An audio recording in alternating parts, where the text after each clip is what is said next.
Hello, Obophiles! I hope you guys are having a wonderful day, because today we're talking about Ferling Etude number 27, which is a slow, sad etude in C minor. I'm going to be telling you how to get that effect of somberness that's really going to bring your playing to the next level, hopefully. This is a really common one for all-state auditions and just band auditions in general at the lower levels, but it's also a really useful etude if you're developing as a player and you're trying to get more serious about your playing. So there's 3 tricks that are going to help you bring out the mood of this etude, and they're generally good skills to have for music in general. Kind of things you want to have in your back pocket and ready to go. So the first one is pretty similar to the skills that we worked on in etude number 25, and it's just getting smoothness between the intervals. So a tip that I didn't talk about in that video was working on getting vibrato before any tongued notes. So if you have a note that's tongued after a long series of slow notes, it sounds really jerky if you don't vibrato before the articulation. So I'll play the first measure into the second bar, and you can hear the difference. So here's without vibrato.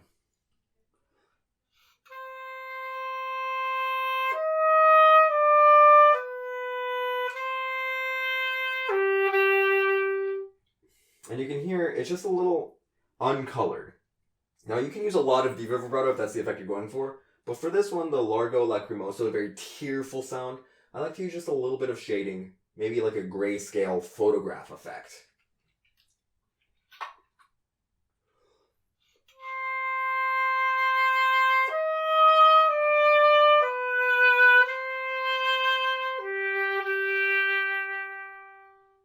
So if you vibrato right before the note you re-articulate, it really smooths out the bump that the tongue creates. So I hope you can use that in the rest of your music, for example, slow etudes or slow excerpts like Beethoven 3 or the Brahms Violin Concerto. I actually play both those excerpts somewhere on the channel. I'll put a link in the description.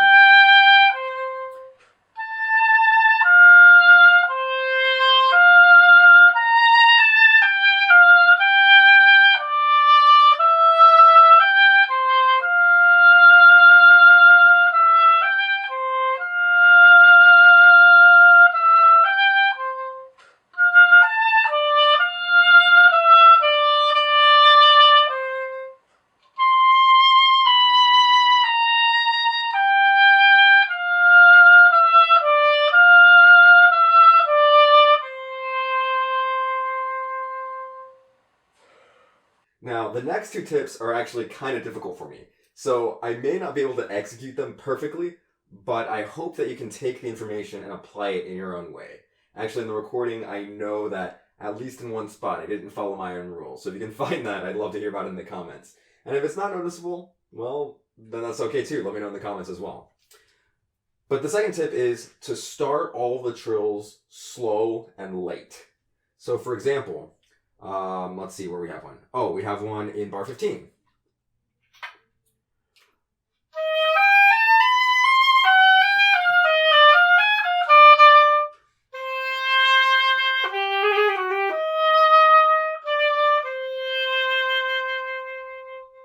So we can do that trill more athletically, and it's, more technically flashy, but it doesn't fit the mood of the largo.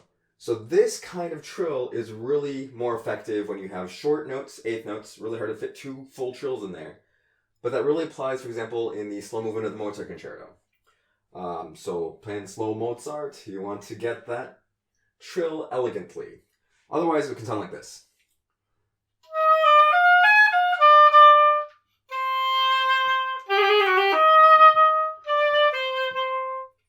Now, a way to practice that is to slow everything down and turn it into a rhythm, making the first note long and the trill just a pair of 16th notes into the next note. So it might sound like this. So it might sound like this.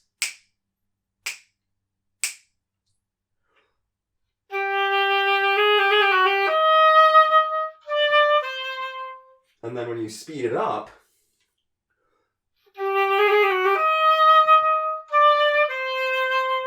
you want to keep everything organized.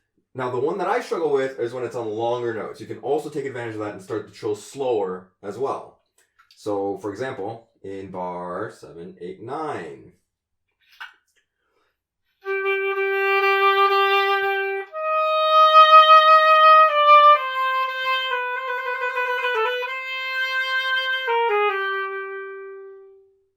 If you start the trill slower, it gives the effect of more of a somber feeling.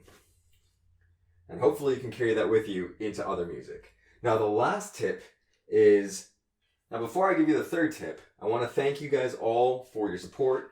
Thank you for watching the video. If you haven't already, don't forget to hit the like button and subscribe below. Now the last tip is to not punch the accents. Now I've talked about that in other etudes before, but in this style especially, when you see an accent, it does not mean to tongue the note harder, but instead, think about giving the note a little bit more of a belly. So we find one of these accents, well, actually at the beginning, but it's kind of in an ornament section, so let's find one at the end. So we have this figure.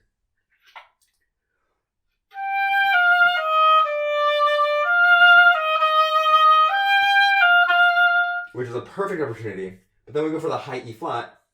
What we don't want to hear is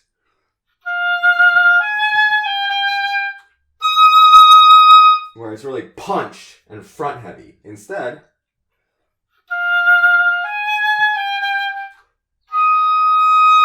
oh, I have water, hang on.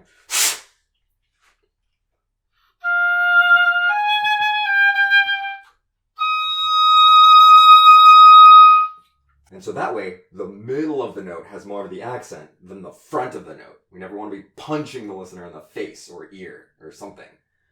Okay. And last of all, of course, when in doubt, play beautifully.